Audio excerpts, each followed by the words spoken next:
सबसे पहले तो मैं करता हूँ नमस्कार आपको सारे भाइयों को। किसान मजदूर एकता जिंदाबाद। जैसे ही कंगना रनौत ने भाई किसानों को बड़ा ही गलत बोल रहा है, पहले से पहले बोलते थे खालिस्तान। कल अपना कर्ण पैलेस के पास में सेक्टर 8 में कम्युनिटी सेंटर है, वहाँ पर जो हमारे बब्बर शेर जो कहा गया है पूरे हिंदुस्तान का, गुरनाम सिंह चुड़ूनी जी पहुँच रहे हैं जो हमारे मुख्य अतिथि हैं। देखिए, हम तो जब से आए कानून इन्होंने लेकर आए, हम तो इनको काला ही बता रहे थे और सरकार ये बोल रही थी बिन में काला कुछ नहीं। हम कई दौर की मीटिंग हुई, 11 दौर की, तो कहीं भी सरकार ये नहीं बता सकी कि ये इनमें सफ़ेद क्या है।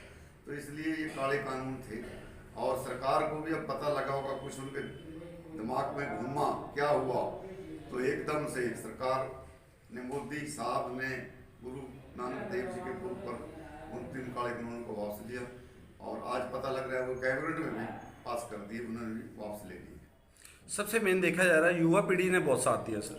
युवा पीढ़ी का तो साथ है, जो मोदी को लाने में भी युवा पीढ़ी का साथ था।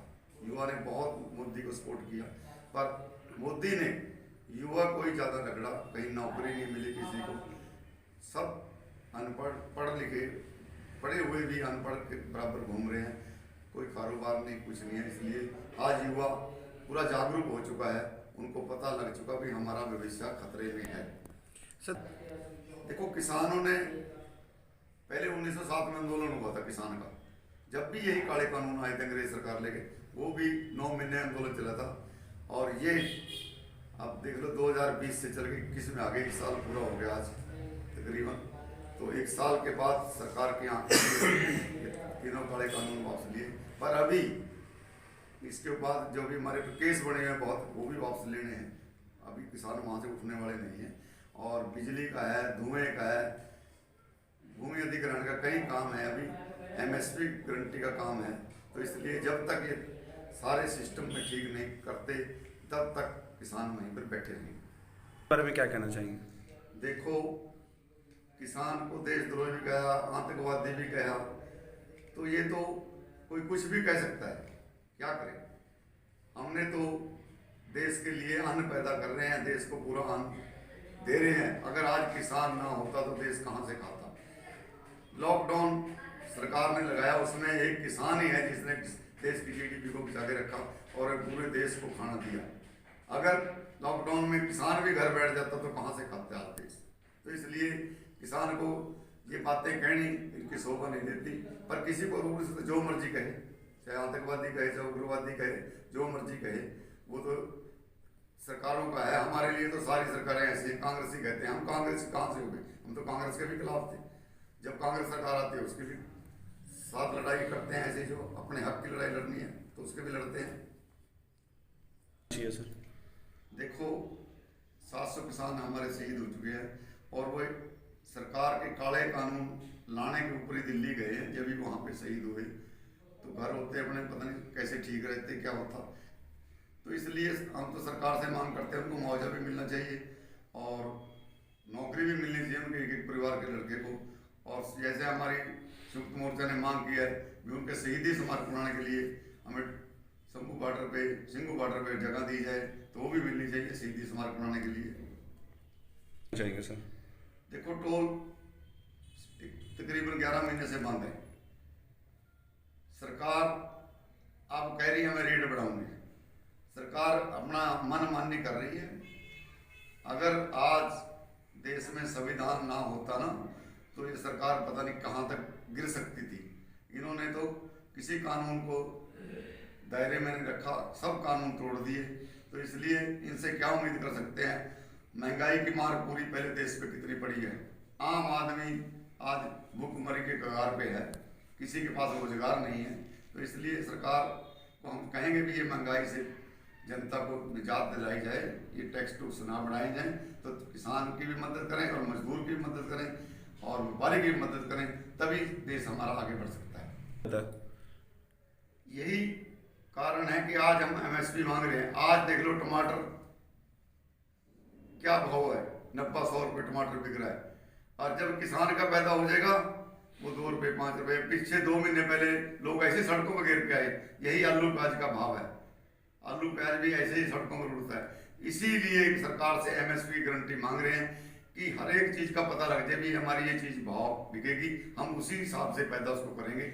अगर ज़्यादा पैदा होगी तो ये मंदा, अगर कम होगी तो उसका रेट चक देंगे, या व्यापारी इसको स्टोर कर लेगा और मनमाने रेटों से बेचेगा। इसलिए एमएसपी की कानून इसीलिए मांग रहे हैं, हर एक फसल का रेट सही हो, जनता को भी ठीक मिले और किसान को भी ठीक रेट मिले। मैं क्या कहना चाहेंगे? हम देश के संविधान को इसलिए बना रहे हैं कि संविधान खतरे में है, लोगों को जागरूक करना है भी संविधान बचाओ, देश बचाओ, किसान मजदूर बचाओ, इसका नारा दिया हमने। कल अम्बाड़ा में 25 तारीख को हुड्डा के पास 8 सेक्टर में कम्युनिटी हॉल में हम ये संविधान दिवस पूर्व संध्या पर संविधान दिवस मना रहे हैं और लोगों को जागरूक भी करना है भी अपने संविधान को बचा के रखें और इसको अच्छी तरह समझें भी हमारा संविधान क्या है। अभी तो कुछ लोग ऐसे होंगे जिनको संविधान के बारे में पता, तो बाकी तो कुछ ऐसे भी हैं ज़्यादा लोगों को पता ही नहीं है हमारे संविधान में क्या है, क्या अधिकार है हमारे। ये आज संविधान का अधिकार है हमारा जो हम दिल्ली में बैठे और सरकार के साथ लड़ रहे हैं। तो इसलिए हमने कल प्रोग्राम रखा है, हमारे बीच में गुलाम सिंह चुड़ूनी मुख्य अतिथि होंगे, कल कांता लाड़िया जी हैं जो किसान मजदूर नेता हैं, वो इसकी अध्यक्षता करेंगे। तो लोगों को हमने प्रेरित करा कि कल ज़्यादा से ज़्यादा संख्या में यहाँ पहुँचें और अपने नेताओं के विचार सुने, अपने संविधान के बारे में पूरी डिटेल में समझें। देखो, पहले तो हमारे हिंदुस्तान में कंगना राउत ने हम भी रहे, अगर किसी को देशद्रोही कहना ये बिल्कुल गलत बात है। ना किसी को देशद्रोही कह सकते हैं, ना उग्रवादी कह सकते हैं, ना आतंकवादी कह सकते हैं। हम इसी देश के रहने वाले हैं, हम किसान हैं, हम तो किसान मजदूर से हमारी पहचान है, ना कि किसी आतंकवादी या किसी देशद्रोही से।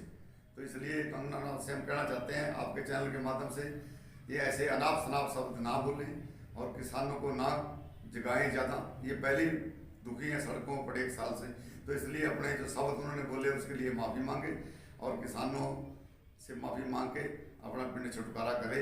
और नहीं तो ऐसा होगा, अगर किसान अपने पे आगे तो उसको भी घेरेंगे, कहीं ना कहीं तो मिलेगी, उसका भी विरोध होगा।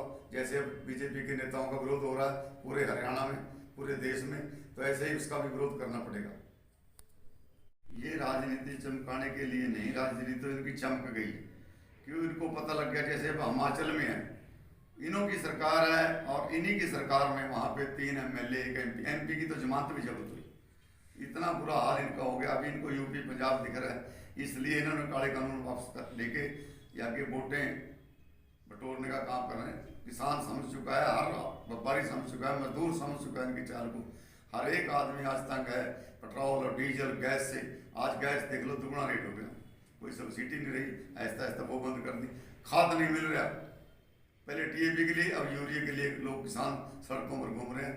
तो इस सरकार को तो किसानों ने, मजदूरों ने, सब ने नकार दिया है और सभी इससे दुखी हैं। तो इससे सब अपना पिंड छुटकारा करना चाहते हैं। मैं तो सभी से कहूँगा भाई इनसे बचो, इन जनसंघियों से बचो, तो अगर देश बचाना है तो। कल अपना करण पैलेस के पास में सेक्टर 8 में कम्युनिटी सेंटर है, वहाँ पर जो हमारे गब्बर शेर जो कहा गया है पूरे हिंदुस्तान का, गुरनाम सिंह चुड़ूनी जी पहुँच रहे हैं जो हमारे मुख्य अतिथि हैं, और कांता आलड़ा जी पहुँच रहे हैं जो उनकी अध्यक्षता में प्रोग्राम होगा। हमारे मलकीत प्रधान जी भी हैं और भी अम्बाला के नेतागण हैं। आसपास के सभी दोस्तों को, युवा पीढ़ियों को, सभी अम्बाला के मजदूर को, किसानों को, व्यापारियों को, सभी ने वहाँ पर जोर शोर से पहुँचना है, अपने नेताओं के विचार सुने और संविधान के बारे में सारा बताया जाएगा। भाई संविधान दिवस है, जो ये मोदी डेमोक्रेसी की हत्या कर रहे थे वो डेमोक्रेसी के बारे में समझाया जाएगा। सभी अपने नेता के विचार सुने। धन्यवाद जी। कंगना राउत ने भाई किसानों को बड़ा ही गलत बोला है, टैरिफ से पहले बोलती थी, खालिस्तान बोलती थी, बड़ा कुछ अनाप शनाप बका है। और कंगना राउत कल हमारे कुछ, मैं हिंदू फैमिली से बिलोंग करता हूँ, तो ये तो एक धर्म की राजनीति पे पहले सरकार लड़ाती है। ये कभी हिंदू मुसलमान सिख के जब भी वोट कुछ चुनाव नजदीक आते हैं ये लड़ाते आए हैं। और कंगना राउत ने अनाप शनाप बोला है। कल उसके घर के बाहर जाकर कुछ हमारे सिख भाइयों ने एंट्री किए, वहाँ पर गए हैं, उसको ललकारा भी घर के बाहर आ, तेरे को देख लेंगे बोले अभी। और उसके ऊपर 295 का मुकदमा दर्ज हो गया है महाराष्ट्र में। और तो हम यहाँ पर भी अपने जो सिख जत्थेबंदी हैं, मैं उनसे बातचीत करके हम कंगना राउत के खिलाफ मुकदमा दर्ज कराएंगे। और हम ये कंगना रनावत को कहना चाहेंगे आपके चैनल के माध्यम से, भाई कभी भी उसके मन में शंका है कोई भी किसानों के खिलाफ, कभी हमारे खिलाफ, कभी भी सिखों को जो गलत बोलती है, जिन्होंने सिखों से टक्कर ली आज तक बचा कोई नहीं है। इतिहास जिंदा है, इतिहास ही पढ़ लेंगे, कोई मर्जी किताबों में बड़े बड़े अक्षरों में लिखा गया है भाई हमने तो कोई भी नहीं छोड़ा। अभी कभी कंगना रनावत कभी चंडीगढ़ आए, कभी अम्बाला है ना, तो उसका स्वागत हम करेंगे। कैसे होता है बोलना, उसको हम दिखाएंगे। उसको उसने 21 पाए ना, हम उसको 51 बोलेंगे। भी दोबारा इस साइड आने के लिए मुंह नहीं करेगी।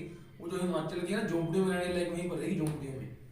तो यही कहना चाहेंगे, जो कंगना रनावत ने शब्द बोले हैं उसके लिए माफी मांगे, और सरकार को कहते हैं जल्द से जल्द इसको अरेस्ट करे, तो उन्हें इसके खिलाफ भी धरना दिया जाएगा।